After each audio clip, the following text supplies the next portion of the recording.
न्याय कृष्ण प्रेम प्रदायते कृष्णाय कृष्ण चैतन्य नाम्ने गौरत्विषे नमः।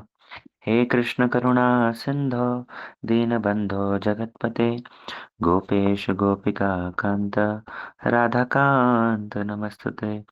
तप्त कांचन गौरांगी राधे वृंदावनेश्वरी वृषभानुसुते देवी प्रणमामि हरिप्रिये।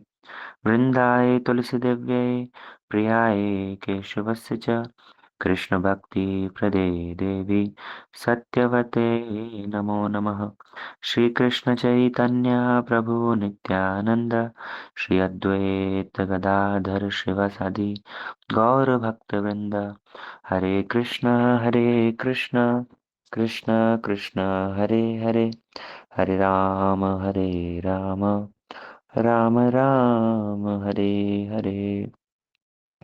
गुरुपाद पद्म परमारत्तम परिव्राजकाचार्य ओम विष्णुपादष्टोत्तरशत श्री श्रीमद् भक्ति वेदांत श्रीधर गोसाई महाराज परम गुरुदेव वर्ग नित्य लीला प्रविष्ट ओम विष्णुपादष्टोत्तरशत श्री श्रीमद् भक्ति वेदांत श्री नारायण गोसाई महाराज नित्य लीला प्रविष्ट ओम विष्णुपादष्टोत्तरशत श्री श्रीमद् भक्ति श्री रूप सिद्धांति गोसाई महाराज सपरिकर शिल भक्ति सिद्धांत सरस्वती ठाकुर प्रभुपाद समस्त रूपानुग गुरु परंपरा के चरणों में असंग कोटि दंडवत प्रणाम करते हुए उनकी अहेतुक कृपा की वांछा करता हूँ।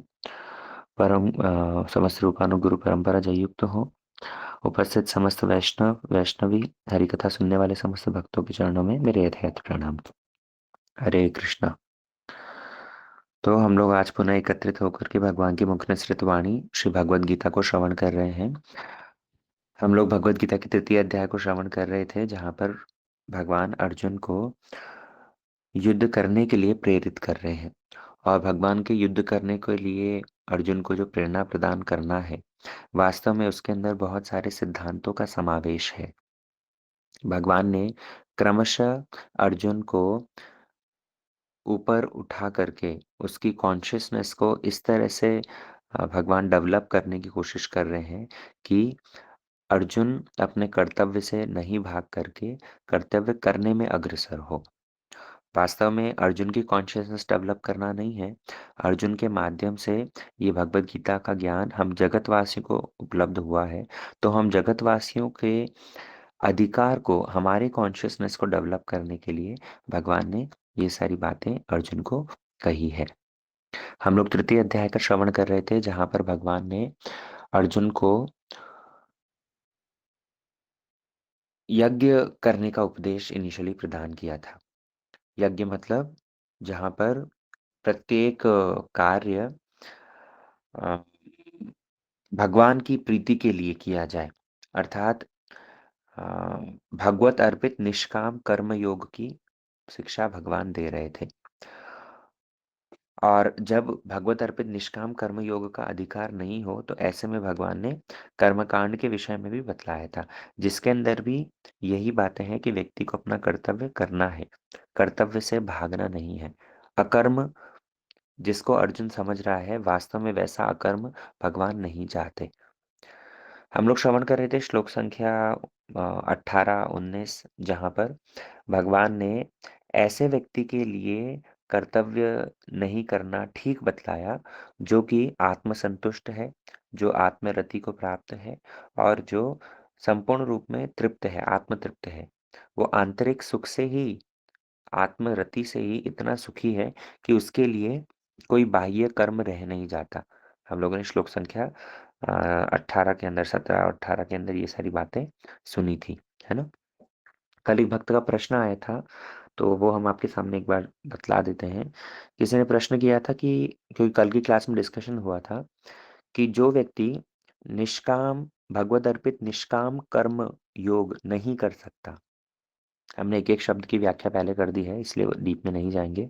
भगवद अर्पित निष्काम कर्म योग, यदि कोई व्यक्ति इसका आश्रय नहीं ले सकता, क्यों? क्योंकि मन में बहुत सारी इच्छाएं हैं, निष्काम वो है नहीं, बहुत सारी कामनाएं हैं।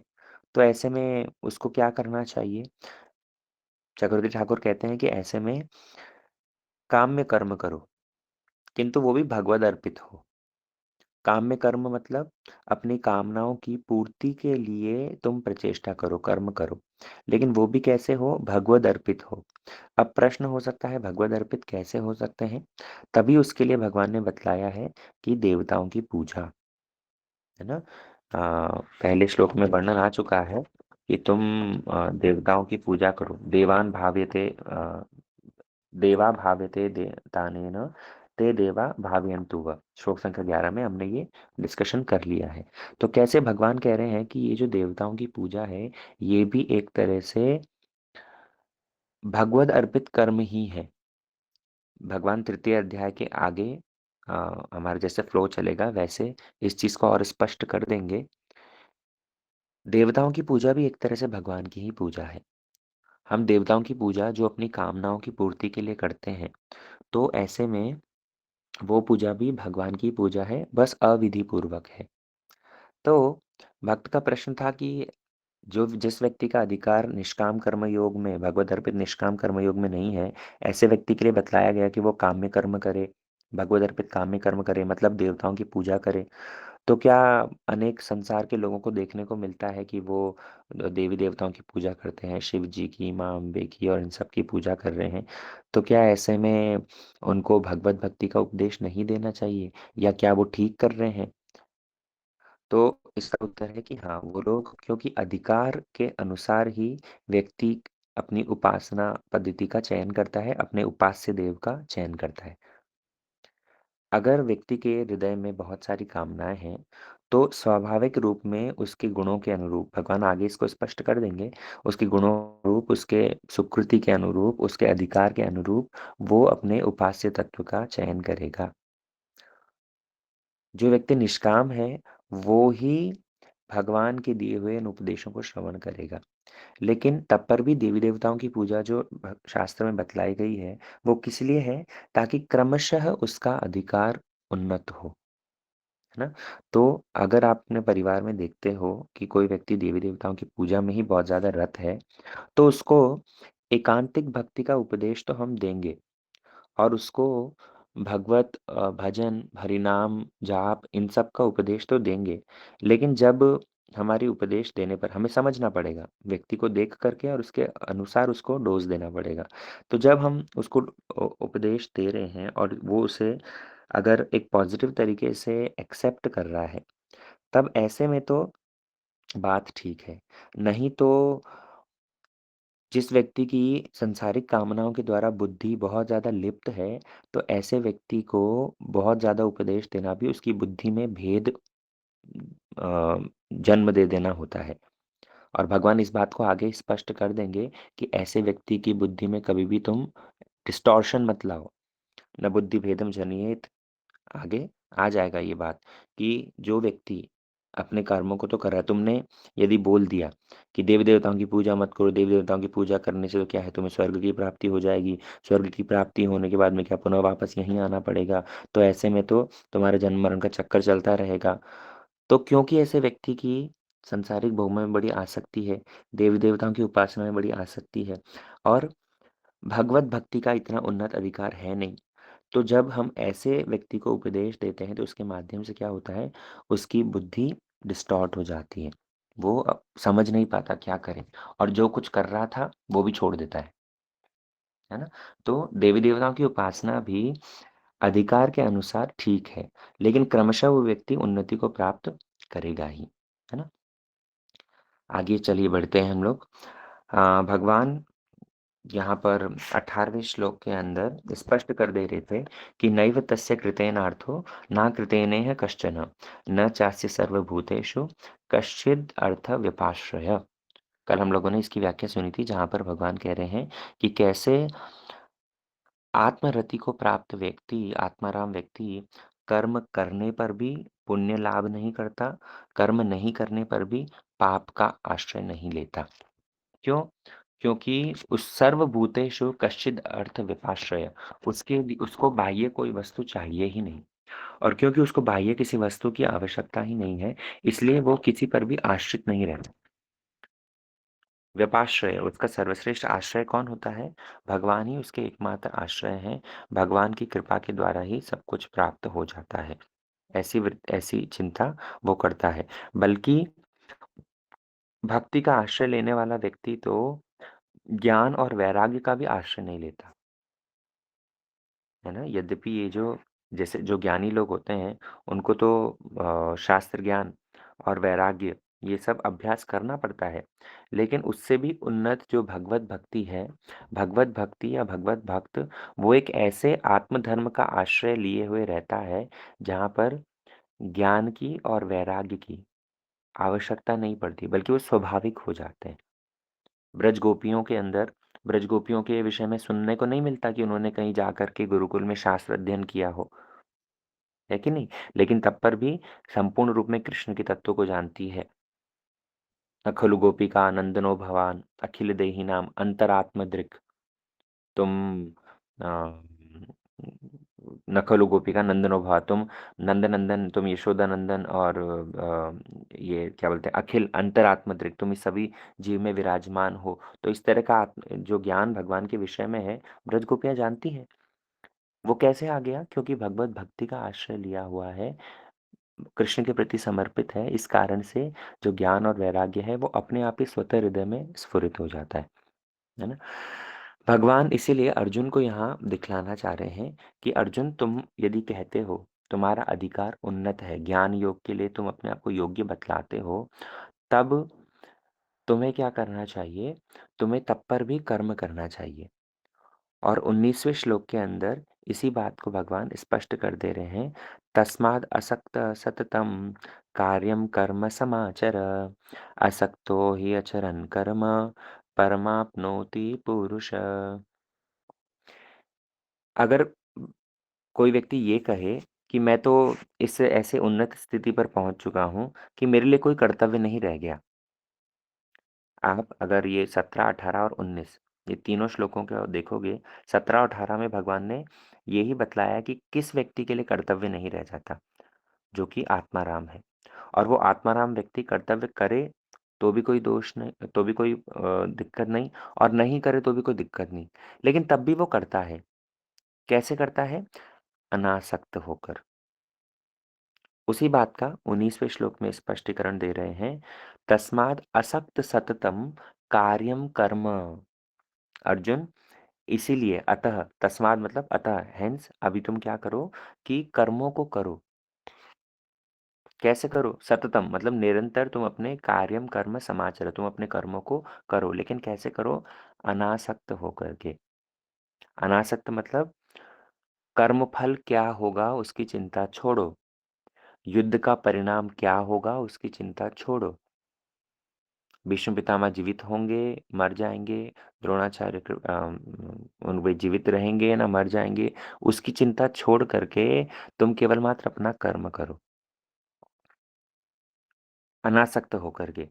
अनासक्त होकर के कर्म करने से क्या लाभ होगा? द्वितीय लाइन में बतलाया, असक्तो हि अचरन् कर्म परमाप्नोति पुरुष। अगर तुम अनासक्त होकर के ये जगत के कार्य, अपने जो नियमित कर्म है वो करते हो, तो उसके माध्यम से तुम्हें परम आपनोति, तुम परम पुरुष को प्राप्त कर पाओगे। अब यहाँ पर चर्चा हो रही है ऐसे व्यक्ति की जो कि आत्मसंतुष्ट है। भगवान अर्जुन को कह रहे हैं कि अगर तुम इतने ही डिटैच्ड हो कि तुम्हें परिवार से कोई मतलब नहीं, तुम जंगल में जाकर के तुम अपने कर्तव्य को छोड़ कर के जंगल में जाने तक राज़ी हो। हुँ? तो भगवान कह रहे हैं कि अगर तुम इतने ही आत्मसंतुष्ट हो, तुम इतने ही योग्य हो कि तुम्हें राज्य परिवार से भी कुछ लेना-देना नहीं, तुम जंगल में भी जाकर के रह सकते हो, तब तो तुम्हें राज्य में रहने से भी कोई फ़र्क नहीं पड़ना चाहिए। तब तो तुम युद्ध करो, क्योंकि तुम्हें युद्ध करने से भी कोई फ़र्क पड़ना, तुम्हारी तो स्टेज इतनी ऊँची है ना कि तुम जंगल में जाकर के भी रह सकते हो। तो जंगल में जाकर के रहने वाला व्यक्ति तो राज्य में भी आराम से रह लेगा। और इसीलिए तुम युद्ध करके, क्योंकि तुम तो अनासक्त हो, तुम अपने आप को इतने उन्नत अधिकारी बतला रहे हो, तो ऐसे में तुम युद्ध करो। जैसे कई भक्ति राज्य में जैसे हम भगवत भजन करने की कुछ प्रचेष्टा करते हैं, तो कई सारे यंग लोग, कई सारे यूथ अ, वो ऐसा क्लेम करते हैं कि मैं तो बहुत ही ट्रांसेंडेंटल प्लेटफ़ॉर्म पर एस्टैब्लिश्ड हूँ, तो मेरे लिए कोई कर्तव्य रह नहीं जाता। तो अगर आप इतने ही ट्रांसेंडेंटल हो, अगर आप इतने ही उन्नत अधिकार में प्राप्त हो, तो आपको तो कर्म करते हुए भी कोई दिक्कत नहीं होनी चाहिए। आपके लिए कोई कर्तव्य नहीं है, लेकिन आप तब पर भी कर्तव्य करो, भगवान अर्जुन को कह रहे हैं। किस लिए? ताकि लोगों को एक उदाहरण सेट किया जा सके, एक एग्ज़ाम्पल, एक आदर्श सेट किया जा सके।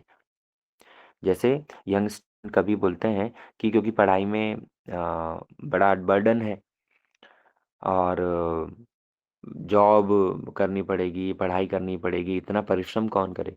तो चलो ब्रह्मचारी बन जाते हैं। हम साधु बन जाएँगे और साधु बन कर के हम ये सा ना ही पढ़ाई भी नहीं करनी पड़ेगी, नौकरी-वोकरी भी नहीं करनी पड़ेगी और आराम से हम साधु बन कर के अपने कर्तव्य को छोड़ देंगे। गुरुदेव ने कभी भी इस बात का एनकरेजमेंट नहीं किया। गुरुदेव हमेशा सबको एनकरेज करते हैं कि नहीं जाओ अपनी पढ़ाई पूरी करो। पढ़ाई करके क्योंकि ये जो डिसीजन हम ले रहे हैं अपने कर्तव्यों को छोड़ कर के साधु जीवन आचरण करने का, ये डिसीजन जागतिक जीवन की डिफ़िकल्टीज़ से बचने के लिए नहीं है। संसार के अंदर बहुत सारे दायित्व हैं, बहुत सारी परेशानियाँ हैं, तो उन परेशानियों से बचने के लिए हम साधु बन जाएँगे, हम अपने कर्तव्य को छोड़ कर के होता है ना, हुई घर में खटपट, चलो बाबा के मठ पर। घर में कोई असुविधा हुई, गृहस्थ जीवन में बहुत सारी परेशानियाँ हैं और बहुत कुछ इन दिक्कतों को देख सोच करके देखते हैं, अरे! जो बाबा त्यागी लोग बने हुए उनको वो ही बढ़िया है। तो परिवार की रिस्पॉन्सिबिलिटीज़ छोड़ कर के और आ गए, बाबा जी बन गए। लेकिन वास्तव में संसार जागतिक मटेरियल लाइफ़ से फ्रस्ट्रेशन कोई क्वालिफ़िकेशन नहीं है स्पिरिचुअल लाइफ़ की। समझना वापस से, फ्रस्ट्रेशन फ्रॉम मटीरियल लाइफ़ ये योग्यता नहीं है स्पिरिचुअल लाइफ की। वास्तव में स्पिरिचुअल लाइफ के लिए क्या योग्यता हमें चाहिए? हमें आध्यात्मिक जीवन के लिए योग्यता चाहिए फ़ोकस, पॉज़िटिव अट्रैक्शन, निरंतरता, कॉन्टिन्यूअस सस्टेनेबिलिटी वो हमें चाहिए। इस बात को हमें समझना पड़ेगा कि हम जब भी आध्यात्म के प्रति अगर हमारा रुझान बढ़ता है, तब हमारे संसार के कर्तव्य अपने आप हम छोड़ सकते हैं। लेकिन आध्यात्म के प्रति, भगवन नाम के प्रति, साधन भजन के प्रति कोई रुचि नहीं है और घर-बार छोड़ कर के बाबा जी बन गए, तो कुछ समय बाद में क्या होता है, ये वाला जीवन भी फ्रस्ट्रेशन लगने लगता है। इसीलिए गुरुदेव हमेशा एनकरेज करते हैं कि नहीं भैया अपनी पढ़ाई-लिखाई करो, क्योंकि मानो अभी पढ़ाई-लिखाई छोड़ कर के, नौकरी इत्यादि छोड़ कर के बाबा जी बन गए और वास्तव में सांसारिक कर्तव्यों से भाग कर के बाबा जी बने। तो परवर्ती काल में क्या होगा जब यहाँ पर भी सेट नहीं हो पाओगे, तो और कोई उपाय नहीं रह जाएगा। क्योंकि समय रहते हुए पढ़ा लिखा तो है नहीं। वापस अगर पूर्वाश्रम में जाना चाहे, नौकरी के चांसेस रहे नहीं, तो बड़ी अम, नो-नो सिचुएशन हो जाती है ना? इसलिए कहने का मतलब भगवान यहाँ अर्जुन को समझा रहे हैं कि अनासक्त होकर के तुम अनासक्त होकर के यदि अपने कार्य कर रहे हो, तभी जा कर के तुम परम पुरुष को, मोक्ष तक को प्राप्त कर पाओगे। है ना? तो हमें विचार करना पड़ेगा कि हम अपने कर्तव्यों को यदि छोड़ रहे हैं, भगवान अल्टीमेटली यहाँ पर अर्जुन को यही बतला रहे हैं कि तुम्हें कर्तव्य करने होंगे, कर्तव्यों को छोड़ना नहीं है और कर्तव्यों को करते-करते भी तुम परम पुरुष की प्राप्ति, मोक्ष की प्राप्ति कर सकते हो। भक्तिविनोद ठाकुर ने यद्यपि यहाँ पर मोक्ष के लिए बतलाया है कि निष्काम कर्म योग का आश्रय लेते-लेते हम आगे बढ़ेंगे। वो ही भक्तिविनोद ठाकुर के अनुसार मोक्ष है। अ, निष्काम कर्म का अनुष्ठान करते-करते चित्त की शुद्धि होती है और चित्त की शुद्धि होने पर ज्ञान लाभ कर साधक पुरुष मोक्ष प्राप्त करते हैं। तो भक्तिविनोद ठाकुर के अनुसार मोक्ष मतलब कर्म करते-करते हम ऐसे कर्म योग की परिपक्व अवस्था पर पहुँच जाएँगे, जो कि हमें पराभक्ति को प्राप्त करवाएगी। वो ही मोक्ष है ना? यहाँ और एक बात बतलाई जा रही है, मोक्ष या परम शब्द जो आया है, ये परम शब्द भगवान ने यहाँ इस अध्याय के अंदर पहली बार प्रयोग किया, परम पुरुष। यद्यपि द्वितीय अध्याय के अंदर भगवान ने स्पष्ट कर दिया था कि कैसे मेरे ऊपर सब इंद्रियों को मुझ पर केंद्रित करो, है ना? इस बात का भगवान ने स्पष्टीकरण किया। लेकिन पुनः यहाँ पर भगवान इस तृतीय अध्याय के अंदर पहली बार ये परम शब्द का व्यवहार करके मानो, क्योंकि भगवान ने अभी तक अपनी भगवत्ता को स्पष्ट किया नहीं है, तो ऐसे अलक्ष्य रूप में ही भगवान ये परम आपनोति पुरुष कह करके कह रहे हैं कि उस परम पुरुष की प्राप्ति हो जाएगी। अब ज्ञानियों के लिए वो परम पुरुष कौन है? ब्रह्म, निराकार ब्रह्म। किंतु भक्तों के लिए वो ही परम पुरुष श्री भगवान है, श्री कृष्ण है। इसीलिए हमारी जैसी चित्तवृत्ति है उसके अनुरूप ही हमारे कार्य होते हैं। भगवान अगले श्लोक में इस बात को और स्पष्ट कर रहे हैं। कर्मणेव हि संसिद्धिम आस्थिति अ, कर्मणेव हि संसिद्धिम आस्थिता जनकादय लोकसंग्रहमेवापि संपश्यन् कर्तुमर्हसि। भगवान कह रहे हैं कि कर्म करते हुए भी तुम्हें सिद्धि की प्राप्ति हो सकती है, जैसे कि पूर्व पूर्व में कई सारे व्यक्तियों को, महापुरुषों को हुई है। कर्मणेव ही समसिद्धिम, मतलब कर्म करते हुए भी समसिद्धिम, पूर्णता को, सिद्धि को लाभ किया है, प्राप्त किया है। किसने? बोले जनक आदि, जनकादय। अभी तो यहाँ पर केवल जनक का ही नाम लिया है, आदि शब्द कह करके मानो भगवान अपने लिए भी इंगित कर रहे हैं। आगे भगवान अपना खुद का भी उदाहरण देंगे। तो यहाँ पर जनक महाराज की स्थिति बतलाई है। जनक महाराज ऐसे महापुरुष, श्री सीता जी के पिता श्री जनक महाराज, वे जगत में रहते हुए भी, अपने कार्यों को करते हुए भी, किंतु संपूर्ण रूप में अनासक्त थे और परम पद को प्राप्त किए हुए थे, है ना? जनक महाराज वे साधारण राजा नहीं थे। वे अपने स्थिति में, अपनी स्वरूप सिद्धि में संपूर्ण रूप में प्रतिष्ठित थे, है ना? लेकिन उनको ऐसे, इसलिए ऐसे राजाओं को कहा गया है राजर्षि। केवल राजा नहीं कहा गया, ऐसे राजाओं के लिए शब्द व्यवहार होता है राज ऋषि। राजा होते हुए भी उनका ऋषि के समान आचरण है। जनक महाराज के इसलिए और एक नाम आप लोग को यदि स्मरण हो, उनको विदेह राज कहा जाता है। विदेह मतलब जिनकी इस देह से और देह संबंधी व्यक्तियों से कोई आसक्ति ही नहीं है। जनक महाराज की आसक्ति भगवान, भगवान के भक्तों में है ना? आप लोगों ने यदि श्रवण किया हो कैसे जनक महाराज किसी समय पर एक सभा के अंदर बैठे थे, तो आई थिंक गार्गी ऋषि की सभा के अंदर बैठे थे, जहाँ पर जनक महाराज के पास में जो गार्गी ऋषि के जो शिष्य थे, वे इस चीज़ को देख करके बड़े अचंभित रहते थे कि कैसे ऋषि जनक महाराज की प्रशंसा करते रहते हैं, हर समय जनक महाराज को बड़ा फेवर करते हैं। तो उन्होंने जनक महाराज की महिमा को कहा और शिष्यों से उनकी परीक्षा लेने के लिए कहा।